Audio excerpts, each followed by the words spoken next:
பாண்டிச்சேரி ஒரு குடிமகள். இங்கே வந்து ஆட்சி வந்து மாறணும். இங்கேன்னு இல்லை, தமிழ்நாடு பெருமையாக பேசினாரு. இங்கே உள்ள சிஎம் பற்றி பெருமையாக பேசினாரு.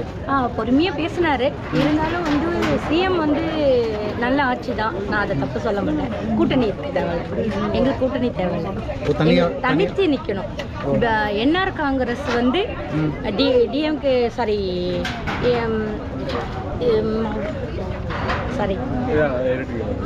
தாவைக்காவோட கூட்டணி இருந்தால் எனக்கு இன்னும் ரொம்ப சந்தோஷம். ஏன்னா நிறைய இளைஞர்கள் படிச்சுட்டு இருக்காங்க, அவங்களுக்கு வேலை இல்லை. இன்னொன்று படிச்சுட்டு பொம்பளை பிள்ளைங்க இருக்காங்க, அவங்களுக்கு வேலை இல்லை. அவங்களுக்கு எல்லாருக்கும் மாற்றம் தெரிவிக்கணும்னா ஆட்சி மாறணும். எங்களுக்கு ஊழல் ஆட்சி தேவையில்லை, எங்களுக்கு நேர்மையான ஆட்சி தேவை. இன்னொன்று பார்த்தீங்கன்னா பெண்களுக்கு பாதுகாப்பு, ஆண்களுக்கு பாதுகாப்பு, மெடிக்கல் சப்போர்ட்டிவ் எல்லாமே வந்து இப்போதைக்கு இருக்கிறதுக்கு சப்போர்ட்டிவ் கிடையாது. ஸோ அதனால் ஆட்சி மாறினா கண்டிப்பாக எல்லாமே மாறுன்ற ஒரு நம்பிக்கை இருக்கும். இன்னொன்று இளைஞர்களாக இருந்து பெரியவர்களாக இருந்து இளைஞராக இருந்து ஒரு சப்போர்ட்டிவ் பண்ணாங்கன்னா இன்னமும் நம்ம எல்லாமே வரலான்ற ஒரு நம்பிக்கை எனக்கு இருக்குது. வருவோம், நிச்சயமாக வரும். இன்னைக்கு நடந்த விதம், இந்த மீட்டிங் நடந்த விதம் ஓகே. இங்கே வந்து எப்படின்னா மக்களும் கோஆப்ரேட் பண்ணாங்க. இன்னொன்று கவர்மெண்ட் எல்லாருமே சார்ஸும்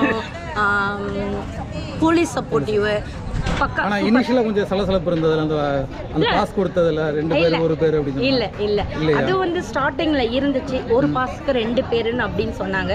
அப்போ நடுவுல வந்து வெளியில இருந்து இஷ்யூஸ் வந்துடக்கூடாதுன்றத ஒரு பாஸுக்கு ஒரு ஆளு, அது வந்து தேவையில்லாத வதந்தி. அப்படி ஒரு இஷ்யூவே இங்கே கிடையாது. மக்களும் கோஆப்ரேட் பண்ணாங்க, இளைஞரும் கோஆப்ரேட் பண்ணாங்க, பெண்களும் கோஆப்ரேட் பண்ணாங்க. சூப்பராக இருந்துச்சு மீட்டிங், சூப்பராக போச்சு. எங்கேயுமே தமிழ்நாட்டில் நடக்க முடியாத மீட்டிங் பாண்டிச்சேரியில் செம்மையாக போச்சு. எல்லாரும் கோஆப்ரேட்டிங் பண்ணாங்க. சப்போர்ட் எப்படி இருந்துச்சு உங்களுக்கு? வந்து பெண்களுக்கு வந்து நல்ல ஒரு சூப்பர் பாதுகாப்பு, எங்களுக்கு எல்லாருக்குமே பாதுகாப்பு கொடுத்தாங்க. ஒவ்வொருத்தவங்களுக்கும் கைட் பண்ணாங்க. எங்களுக்கு நல்லாவே இருந்துச்சு. நாங்கள் வந்து இந்த இடத்துக்கு வந்திருக்கோன்ற ஒரு பயமே கிடையாது. என்னோட இடம், நான் சுதந்திரமாக வந்து போவேன் அப்படின்ற சப்போர்ட்டிவே எங்களுக்கு நிச்சயமாக இருக்குது. எத்தனை மணிக்கு வந்தீங்க? நான் வந்து 8:30க்கு வந்தேன். 8:30 உள்ளே வந்துட்டேன். ஆமாம், 8:30க்கு என்ட்ரன்ஸுக்கே வந்துட்டு எல்லாருக்கும் எல்லாரும் எங்களுக்கு கைட் பண்ணாங்க. தேவையான ஃபெசிலிட்டிலாம் பண்ணியிருந்தாங்க. கண்டிப்பாக ஒரு சின்ன பேக்லாம் போயிருந்தது.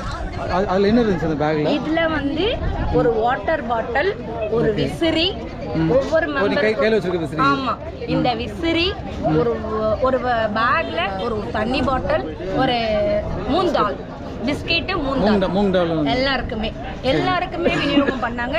அது இல்லாத தண்ணி பத்தலைன்னா இப்படி ஒரு 20 கேன் வாட்டர் டேங்க்கு உள்ள இருந்துச்சு. ஆமா ஃபிட் பண்ணி வச்சிருந்தாங்க. யாருக்கும் தண்ணி இல்லாத, காத்து இல்லாத, நாங்க கடல் பகுதியில இருக்கிறதுனால எங்களுக்கு காத்து வசதியோ வெயில் இதுவோ சூப்பரா இருந்துச்சு. எங்களோட இயற்கையே வந்து அதுவே ஒரு குதூகலமா ஆயிடுச்சு. எவ்வளோ சூப்பரா இருந்துச்சு. ஒரு இருளான இது எங்களுக்கு, நாங்க வந்த மனசு வந்து ரொம்ப குளிர்ந்து போச்சு. ஸோ அந்த மாதிரி ஒரு சப்போர்ட்டிவ் இருந்தது எங்களுக்கு. இவர் வந்தா இயற்கையே சொல்ல பார்த்து எங்களுக்கு சூப்பராக இருக்கும்ட்டு நாங்கள் கண்டிப்பாக இவருக்காக உழைப்போம். பாண்டிச்சேரியில் இவரை நிற்க வைப்போம் கண்டிப்பாக. Okay, thank you. எப்படி இருந்தது இன்னைக்கு? இல்லை, எங்கள் தளபதி வர்றது பெரிய மாசு தான் பாண்டிச்சேரிக்கு, புரியுதுங்களா? நாங்கள் ரொம்ப எப்படி சொல்கிறது, ரொம்ப நாள் வந்து இந்த ரெடி பண்ணிங்க 2 டைம் வந்து தவறி விட்டுட்டாங்க. அந்த பர்மிஷன் கிடைக்காம இருந்தது. ஸோ இப்போ கிடைச்ச உடனே 2 நாள் அரேஞ்ச்மெண்ட் தான் இதனுடைய அரேஞ்ச்மெண்ட்டு. ரொம்ப சந்தோஷமாக இருக்குது. இப்படி ஒரு பிரம்மாண்டமான அரேஞ்ச்மெண்ட்டை நாங்கள் எதிர்பார்க்கவே இல்லை. நம்ம வீட்டில் ஒரு ஃபங்க்ஷன்னாலே எவ்வளோ நாள் ஆகும். ஆனால் இவ்வளோ 2 நாளில் பர்மிஷனே கிடைக்காம அதுக்கப்புறம் கொடுத்தாங்க பர்மிஷனு. இந்த 2 நாளில் இவ்வளோ அரேஞ்ச்மெண்ட்டு இவ்வளோ அழகாக போயிட்டுன்னு வந்து பாதுகாப்பாக சேர்த்ததுக்கு காவல்துறைக்கும் மற்ற அரசாங்க ஊழியர்களுக்கும் ரொம்ப நன்றி தெரிவிக்கிறேன். தளபதியோட பேச்சு நல்லா இருந்துச்சு. நம்ம காரைக்கால்லேருந்து வந்திருக்கோம். நம்ம காரைக்காலில் அசனா இதுலேருந்து வந்திருக்கோம்.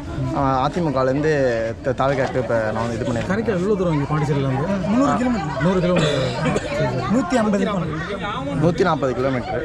நம்ம அங்கேருந்து 3 மணிக்கு கிளம்பணும். நம்ம காலையில் இங்கே 10 மணிக்கு தான் ரீச் ஆச்சு. நிறையா போலீஸ் செக்கிங். அதுக்கப்புறம் வந்துட்டு நம்ம உள்ளே வந்துருக்கோம். தளபதி பேசினாங்க, ரொம்ப மகிழ்ச்சியாக இருந்துச்சு. இங்கே காரைக்கால் இதே மாதிரி நடத்துகிறோமா? வாய்ப்பு இருக்கா? வாய்ப்பு இல்லை. வாய்ப்பு இருக்காங்க. ஏன்னா வந்து அங்கே வந்து இடம் எல்லாமே சின்னது தான். அதனால் கண்டிப்பாக வந்து நடத்த வாய்ப்பு இல்லை. இப்போ பாண்டிச்சேரியிலேயே வந்து இவ்வளோ கட்டுப்பாடு விதிச்சு வந்து 5000 பேர் சொல்லி தான் வந்து வச்சாங்க. அதனால் வந்து காரைக்கால் வாய்ப்பு இல்லை. ஆனால் இங்கே திரும்ப வந்திருப்பாங்க.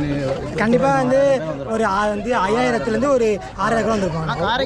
காரைக்கால் வந்தால் ரொம்ப மக்கள் மகிழ்ச்சியாக இருப்பாங்க. மக்கள் மகிழ்ச்சியாக இருப்பாங்க. எல்லாரும் எதிர்பார்க்குறாங்க காரைக்கால் வருவாங்க அப்படின்னு சொல்லிட்டு. ஏன்னா ஃபிஷர்மேனை பற்றி பேசியிருக்காங்க மக்கள். இப்போ விஜய் பேசியிருக்காங்க, ஃபிஷர்மேனை பற்றி, வேலை வாய்ப்பு பற்றி பேசியிருக்காங்க. அதெல்லாம் ரொம்ப மகிழ்ச்சியாக இருந்துச்சு. ஆனால் பேசினது இங்கே வந்து அங்கேருந்து வந்ததுக்கு ஃபுல்லாக சாட்டிஸ்ஃபைடாக இருந்துச்சு. அரேஞ்ச்மெண்ட்ஸ்லாம் எப்படி இருந்தது? அரேஞ்ச்மெண்ட்னா ஒன்றுமே இல்லை, ஒன்றுமே நடக்கல. அழகாக வந்தாங்க, அழகாக எல்லாம் போயிட்டாங்க மக்கள். யாரையும் நசுக்கல, எதுவும் எந்த பிரச்சனையும் எதுவுமே இல்லைண்ணா. வந்து எப்படின்னா வந்து மற்ற இடத்துல வந்து ரொம்ப வந்து இடைஞ்சலாக இருந்துச்சு. ஆனால் இந்த இடத்துல வந்து ஃப்ரீயாக இருந்தோம். எப்படின்னா வந்து ஒரு இதில் இருந்தால் ஒரு இதில் வந்து ஒரு 150-200 பேர் தான் இருந்தாங்க. அது வரையும் ஃபுல்லாக ஃப்ரீயாக இருந்துச்சு. அது எந்த பிரச்சனை எதுவுமே இல்லை. விஜய் நான் வந்து தற்கொலைன்னு சொன்ன விஷயத்துக்கு இன்னைக்கு என்ன எதிர்பார்க்குறேன்? ஆனால் தற்கொலைண்டு அவங்கள்ட்ட ஒருத்தவங்க இன்ஸ்டாகிராமில் வந்து போடுறாங்கன்னா ஏன் போடுவாங்க? அவங்களோட வியூஸ்க்காக போடுவாங்க. அதே மாதிரி தான் வந்து எல்லாரும் பண்ணிருக்காங்க. அவங்க பண்ணிட்டு அவங்க பண்ணிட்டு போட்டோம். அவங்களுக்கு தான் தெரியும் உங்களை பற்றி. அவங்க யாருக்கு சப்போர்ட்டோ, அவங்க யாருக்கு காசு தராங்களோ அவங்க தான் பண்ணுவாங்க. மற்றபடி வந்து நம்மளும் அவங்களுக்கு காசு கொடுத்துட்டாங்க டிவி பற்றி பேசுவாங்க. அதனால் வந்து அதெல்லாம் சகஜமான விஷயம். இப்போ காரைக்காலில் உள்ள மக்களுக்கும் பாஸ் கொடுத்தாங்களா? தலைவர் கொடுத்தாங்க.